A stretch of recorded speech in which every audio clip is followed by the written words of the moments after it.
अस्सलाम वालेकुम dear students. उम्मीद है आप सब ठीक होंगे। मैं एहसान सालार अपनी एक नए सीरीज़ के साथ, एक नई वीडियो के साथ एक दफ़ा फिर आपकी खिदमत में हाजिर हूँ। एज़ पर माई प्रॉमिस, जैसे मैंने आपसे कहा था कि मैं इस बार अपनी जो वीडियोस के एरियाज़ हैं उनको मैं एक्सपेंड करने जा रहा हूँ। इससे पहले जो मेरे लेक्चर्स होते थे वो ज़्यादातर मैं ग्रामर बेस्ड ही अपलोड करता था, लेकिन इस बार जो मैंने आपसे प्रॉमिस किया था कि इंशाल्लाह मैं ऐसे राइटिंग, करंट अफेयर, पाक affairs, European history, political science, US history, Indo पाक हिस्ट्री, इसी तरह से इस्लामियात, इंग्लिश ग्रामर, इंग्लिश ट्रांसलेशन या इंग्लिश एप्लीकेशन वगैरह, इन तमाम एरियाज़ पे मैंने आपसे प्रॉमिस किया था कि मैं अपने जो लेक्चर्स हैं वो आपके साथ शेयर करूँगा। तो इससे पहले मैंने आपके साथ कुछ लेक्चर शेयर किया है करंट अफेयर्स के, पाकिस्तान की इकोनॉमी के रिलेटेड। आज जो हमारा ये लेक्चर रिकॉर्ड होने जा रहा है, this is our first lecture, और ये जो हमारा फर्स्ट लेक्चर है ये एसे राइटिंग के बारे में है। एसे राइटिंग की importance that is well known to everyone. हम जानते हैं इसकी क्या जो है वो सिग्निफिकेंस है। खास करके कॉम्पिटिटिव एग्जाम्स की दुनिया में अगर हम इसको देख ले तो एसे राइटिंग एक नाइटमेयर सा बन जाता है। अगर हम छोटे एग्जाम्स की भी बात कर ले, पीसीएस में या वन पेपर्स में, जहाँ पे एक छोटा सा शॉर्ट ऐसे हमसे पूछा जाता है 20 टू 25 टू 30 नंबर, और अगर हम इसको हायर लेवल पे देख ले सीएसएस में, जहाँ पे बाकायदा एक पूरा सब्जेक्ट है या इसका पूरा एक पेपर होता है, तो ये जो ऐसे राइटिंग है ये हमारे लिए एक नाइटमेयर बन चुकी है। तो मैंने चूंकि डिफरेंट कॉम्पिटिटिव एग्जाम्स में मैं अपेयर हुआ हूँ, मैंने ऐसे पर्सनली या जो है वो रियल में एक्सपीरियंस किए हैं।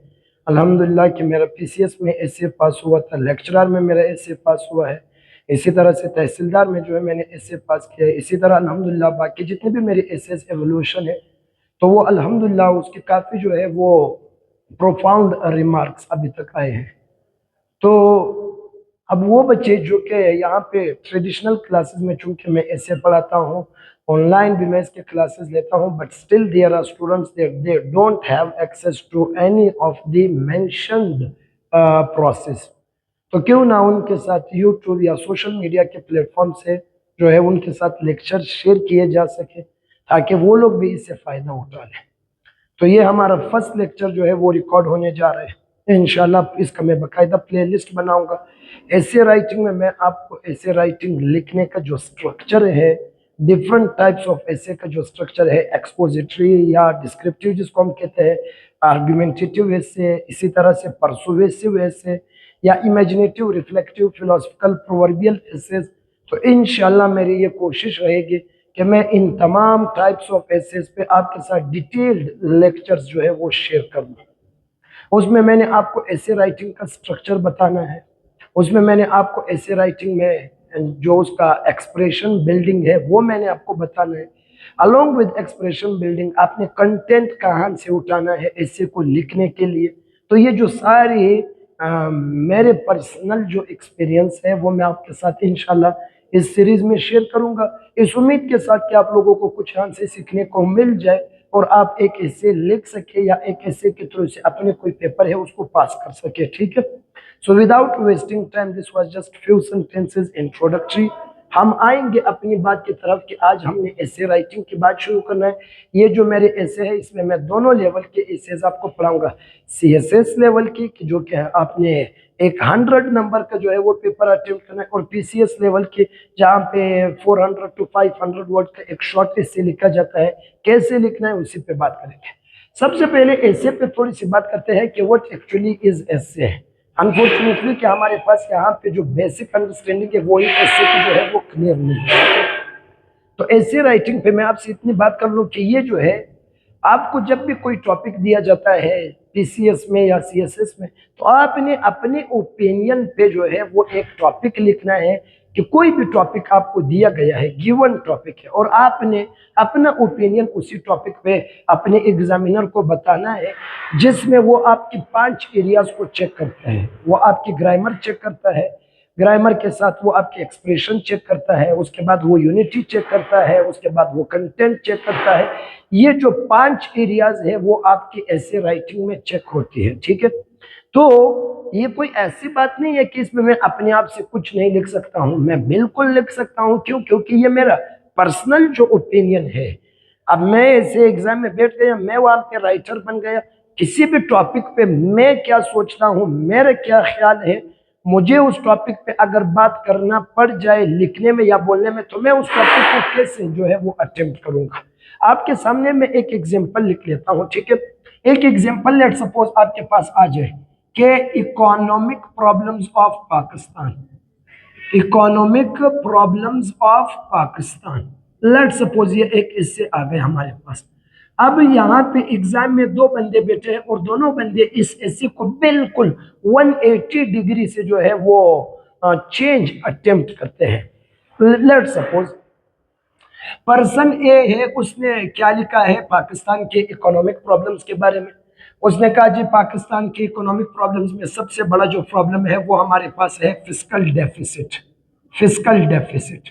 फिर उसने कहा हमारे पास अगला जो बड़ा मसला है वो हमारे पास है ट्रेड डेफिसिट। फिर उसके बाद उसने कहा अगला जो हमारा मसला है वो हमारे पास है सर्कुलर डेट, सर्कुलर डेट। फिर उसके बाद उसने कहा कि हमारे पास जो अगला बड़ा मसला है इकोनॉमिक प्रॉब्लम्स में वो हमारे पास आ जाएगा करप्शन।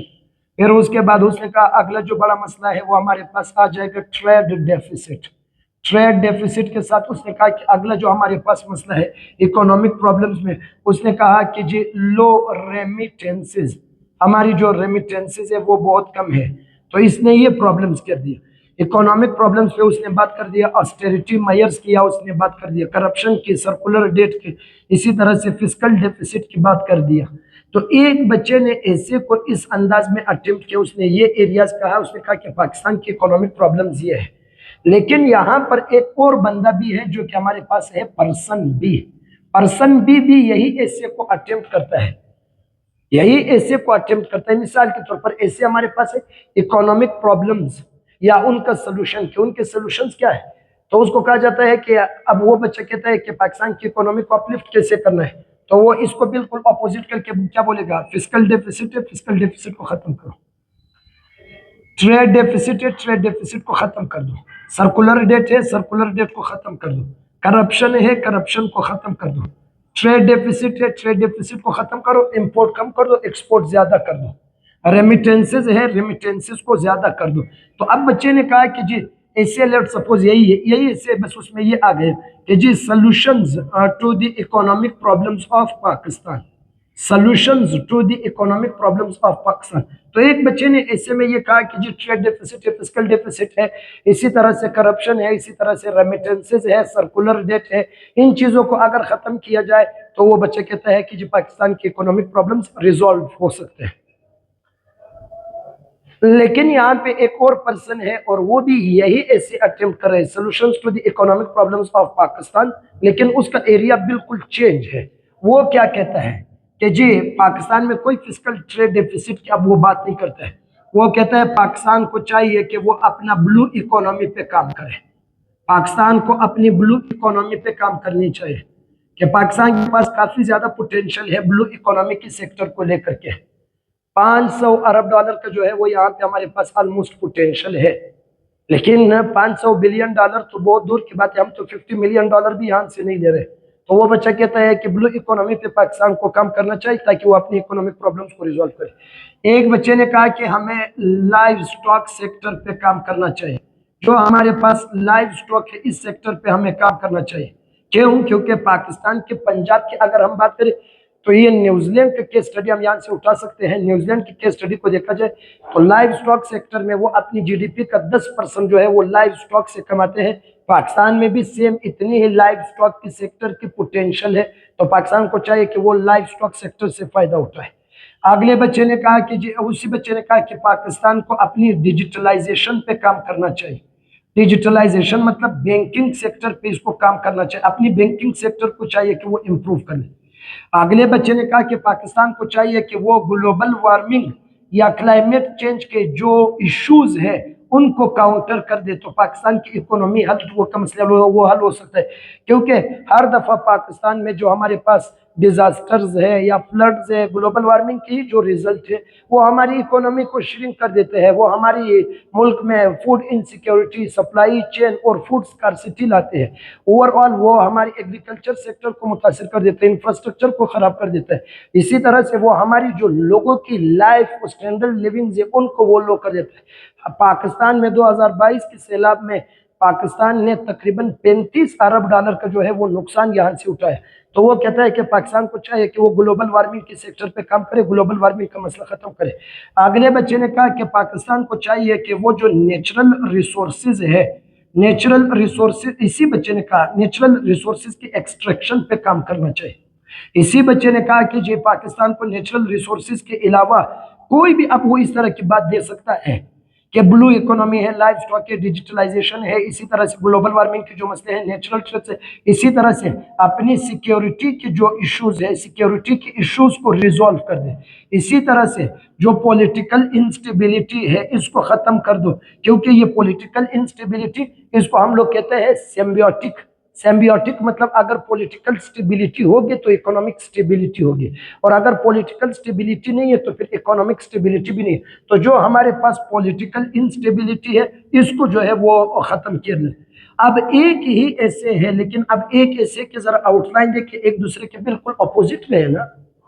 यहाँ पे क्या बात हो रही, वहां पे क्या बात हो रही। यहाँ पे बात है डेफिसिट का, यहाँ पे बात है पाकिस्तान के इकोनॉमिक प्रॉब्लम्स के लिए। अब जो भी आप इस तरह की बात दे दे, हुकूमत को चाहिए कि वो जो इंसेंटिव्स है, हुकूमत को चाहिए कि वो जो मरात है, वो जो एड्स है, वो किसी को ना दे, इंसेंटिव्स ना दे।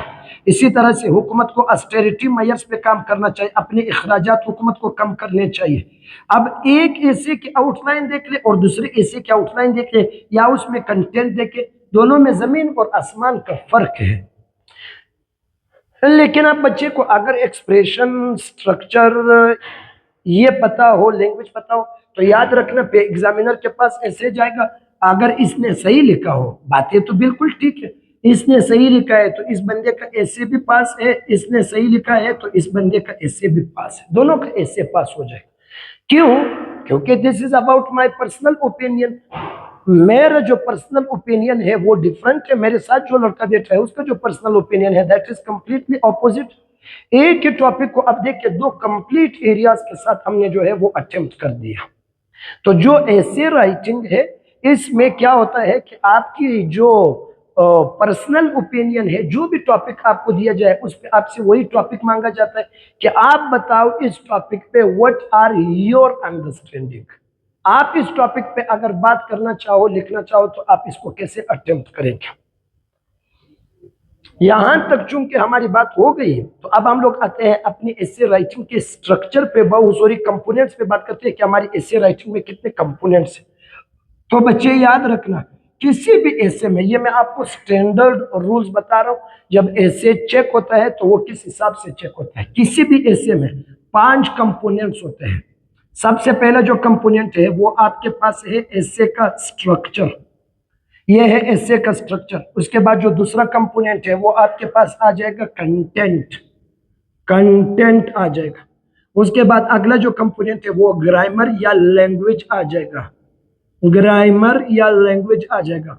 उसके बाद अगला जो कंपोनेंट है वो आपके पास एक्सप्रेशन आ जाएगा, और आखिरी जो आपके पास एलिमेंट है दैट इज आर्ग्यूमेंट, वो आपके पास आर्ग्यूमेंट आ जाएगा, आर्ग्यूमेंट्स आ जाएंगे। ये 5 चीजें हैं जो आपकी एसे में चेक किए जाते हैं, जो कि फैसला करता है आपकी एसे का पास या फेल होने का फैसला करता है। तो अब अगर हमारे पास सीएसएस लेवल का एसे है जिसमें 100 नंबर होते हैं, तो हर एक कंपोनेंट को 20-20 नंबर दिए जाते हैं। तो आपके पास 20 + 20 + 20 + 20 + इक्वल टू 100। तो इस तरह से 20 मार्क्स होते हैं। लेकिन अगर कोई पीसीएस का एसे है, कोई शॉर्ट एसे है, 25 नंबर का एसे है, तो फिर हर सेक्शन को 5-5 नंबर दिए जाते हैं। 5 स्ट्रक्चर, 5 कंटेंट, 5 ग्रामर, 5 एक्सप्रेशन और 5 हमारे पास argument. So 5 + 5 + 5 + 5 are equal to 25। और अगर 20 नंबर का है तो फिर 4-4 नंबर हर एक सेक्शन को दिए जाते हैं। 4-4-4-4 20 नंबर का बन जाता है। आपकी एक एसे में ये चारों चीजों को देखा जाता है। और ये जो चारों चीजें अगर आपकी मजबूत है तो फिर आप ऐसे राइटिंग की तरफ जा सकते हैं, आप ऐसे लिख सकते हैं। अब मैं आपको यहाँ पे एक बहुत बड़ी इंपॉर्टेंट तरीका बताने वाला हूँ, इसको नोट कर ले ताकि इसी बात को फिर हम बेस बना करके आने वाले 3 से 4 लेक्चर्स ले सकें। ठीक है, बात यह है कि हम लोगों ने अभी पढ़ा, लेट सपोज हमारे पास एक ऐसे है कि solutions to the economic problems of Pakistan, let suppose. अब उसी ऐसे पे ये 5 स्ट्रक्चर्स हैं और ऐसे कितने नंबर का, लेट सपोज 25 नंबर का ऐसे है। तो 25 में 5 नंबर स्ट्रक्चर के हो गए, 25 में 5 नंबर कंटेंट के हुए, 5 नंबर ग्रामर के, 5 नंबर एक्सप्रेशन के और 5 नंबर आर्गुमेंट के हो गए। हर एक सेक्शन के 5-5 नंबर। अब मैंने ऐसे को अटेम्प्ट किया है तो याद रखना, ऐसे में जो एक कंपोनेंट है उसके 2 तरह नंबर होते हैं। एक होता है 5 नंबर जो इसका हायर नंबर है, मतलब 5 से ज्यादा स्ट्रक्चर में नंबर नहीं, लेकिन एक नंबर जो इसका होता है वो होता है पासिंग मार्क्स। स्ट्रक्चर में लेट सपोज हमारे पास पासिंग मार्क्स 2 है, कंटेंट में लेट सपोज हमारे पास पासिंग मार्क्स कितने, 2 है, ग्रामर में पासिंग मार्क्स कितने, 2 है, एक्सप्रेशन में पासिंग मार्क्स कितने, 2 है, और आर्गुमेंट्स में पासिंग मार्क्स कितने, वो भी 2 है। तो अगर आप ऐसे राइटिंग में 5-5 नंबर का एक एरिया करेंगे 5 + 5 तो वो आपके 25 नंबर बन जाएंगे। लेकिन ये तो है इसके सबसे ज्यादा नंबर के, मतलब एक कंपोनेंट के इतने नंबर है। लेकिन इसी एक कंपोनेंट का एक और नंबर भी होता है जिसको हम कहते हैं पासिंग मार्क्स। और पासिंग मार्क्स अगर हमारे पास शॉर्ट ऐसे है 25 नंबर का तो कम नंबर लिया जाता है। एवरेज जो नंबर है, एवरेज नंबर 2.5 होता है, एवरेज से थोड़ा कम नंबर लगाया जाता है, वो उसका पासिंग मार्क्स बन जाता है। तो अब जब ये पासिंग मार्क्स बन जाता है तो अब इधर देखिए, अब ये दो नंबर जो मैंने लिखे हैं ये इसका पासिंग मार्क्स है। ये पासिंग मार्क्स आपने हर एक स्ट्रक्चर वो हर एक कंपोनेंट में लेना है। मिसाल के तौर पर मैंने ऐसे अटेम्प्ट किया है, जो मैंने ऐसे अटेम्प्ट किया, स्ट्रक्चर में मेरे कितने नंबर है, बिल्कुल ठीक है 5 नंबर है। कंटेंट में मेरा कितना नंबर है, बिल्कुल 5 नंबर है। ग्रामर में मेरा कितना नंबर है, बिल्कुल 5 नंबर है। एक्सप्रेशन में मेरा कितना नंबर है, बिल्कुल 5 नंबर है। लेकिन जो आर्गुमेंट है, आर्गुमेंट में मेरा कितना नंबर है, 1 नंबर है। तो अगर अब हम इन सबको जमा करें तो ये हमारे पास कितने नंबर बन जाएंगे, 21 नंबर बन जाएंगे। लेकिन एक और बच्चे ने यही ऐसे अटेम्प्ट किया है, उसने क्या किया है, स्ट्रक्चर में 5 नंबर नहीं लिया, स्ट्रक्चर में 2 नंबर लिया। उसने कंटेंट में भी 5 नंबर नहीं लिया, 2 नंबर लिया। ग्रामर में भी 5 नहीं लिया, 2 लिया। एक्सप्रेशन में भी 5 नहीं लिया, 2 लिया। और आर्गुमेंट में भी 5 नहीं, 2 लिया। सो 2 + 2 + 2 + 2 + 2 इज इक्वल टू कितने हुए, इज इक्वल टू 10 हो गए। तो अब एक ऐसे है, 2 बच्चों ने अटेम्प्ट किया, एक ने 21 नंबर लिया है और एक ने सिर्फ 10 नंबर लिया है। 21 नंबर वाला फेल है और 10 नंबर वाला पास है। जिसने 10 नंबर लिया है वो पास है और जिसने 21 नंबर लिया है वो फेल हो जाता है ऐसे राइटिंग में। अब आप बोलोगे सर ये क्या बात हो गई, 21 नंबर वाला फेल है और 10 नंबर वाला पास है। तो इसका मतलब ये नहीं है कि आपने एक एरिया में ज्यादा नंबर लेने हैं। ज्यादा नंबर 5-5 लो, खुशी वाली बात है, लेकिन हर एक कंपोनेंट को पास जरूर करना होगा। हर एक कंपोनेंट में इतने नंबर जरूर लेने होंगे कि आप उसको पास कर सको। इस बच्चे ने क्या किया था, बाकी सब में 5-5-5-5 नंबर लिए थे, लेकिन आखिरी वाले सेक्शन में उसने 1 नंबर लिया, तो आखिरी वाले सेक्शन में वो फेल हो गया। जब इसमें फेल हुआ तो बाकी सबको पास किया, एक कंपोनेंट भी फेल है तो बाकी सारे ऐसे फेल हो जाते हैं।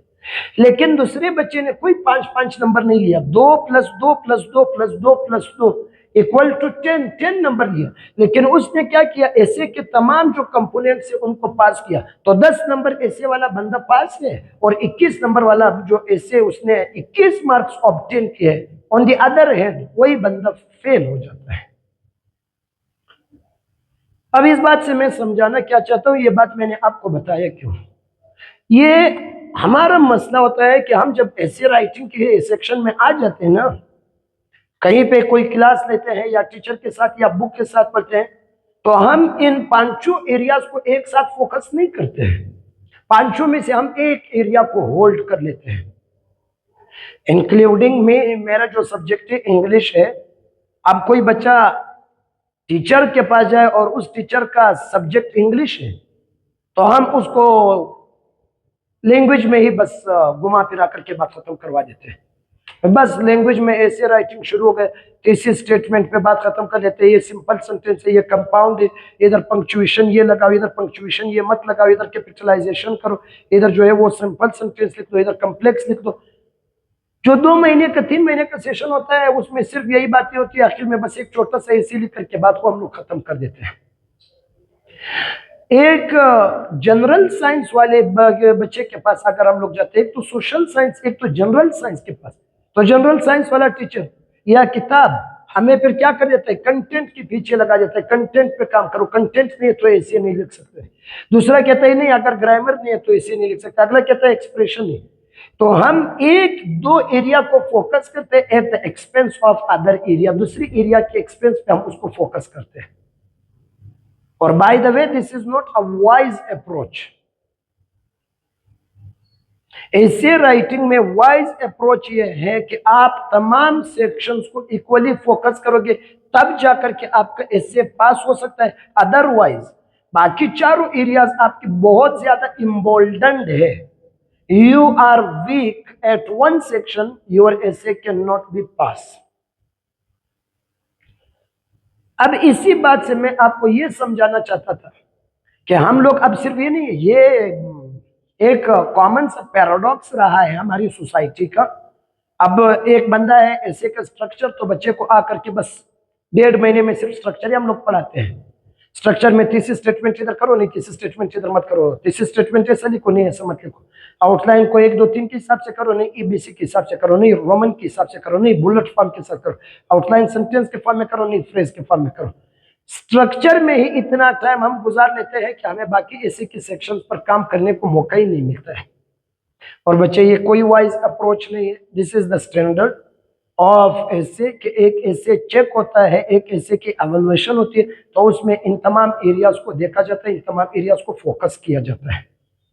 मैं ये बात क्यों बताने वाला था, जो मैं आपके साथ लेक्चर्स शेयर करूंगा, जो मैं आपके जो या ऑनलाइन में पढ़ाऊंगा, इस बात का मकसद ये था कि I will not focus only 1 or 2 sections, rather than that my prime focus will be on all 5 components, कि मैं 5 कंपोनेंट्स को इक्वली कवर कर सकूं या उनको इक्वली जो है वो मैं पोर्शंस में रख करके उस पर आपको बात समझा सकूं। तो मैं इंशाल्लाह आपको स्ट्रक्चर भी पढ़ाऊंगा, कंटेंट भी आपको मैं बताऊंगा कि आपने कंटेंट कहां से लेना है, ग्रामर की क्या बात है, एक्सप्रेशन कैसे बिल्डअप होता है और आर्गुमेंट कैसे दिया जाता है। इंशाल्लाह इस सब पे मैं आपसे तफसील से बात करूंगा। मुझे उम्मीद है कि यहाँ तक आप लोगों को बात समझ आ गई होगी और आप लोगों को लेक्चर भी जो है वो पसंद आया होगा। अगर पसंद आया तो अपने प्यार और अपने इंटरेस्ट का इजहार कमेंट्स की सूरत में, लाइक की सूरत में कर ले। वीडियो चैनल है उसको भी सब्सक्राइब करें, वीडियो को शेयर भी कर ले। इंशाल्लाह इन अपकमिंग क्लासेस में आपके साथ प्रोलॉन्ग्ड जो है वो लेक्चर्स रिकॉर्ड करूंगा, जिसमें मैं आपके साथ बड़ी डिटेल से बात करूंगा। इवन मेरी कोशिश रहेगी कि मैं बाकायदा एक पूरा ऐसे या 2 3 4 एसेज आपके सामने बाकायदा लिख सकूं। तो यहाँ पे मैं बात को वाइंड अप कर रहा हूँ। इंशाल्लाह मिलते हैं नेक्स्ट लेक्चर में, बात को फिर यहीं से कंटिन्यू करेंगे। अपना ख्याल रखना, अल्लाह हाफिज।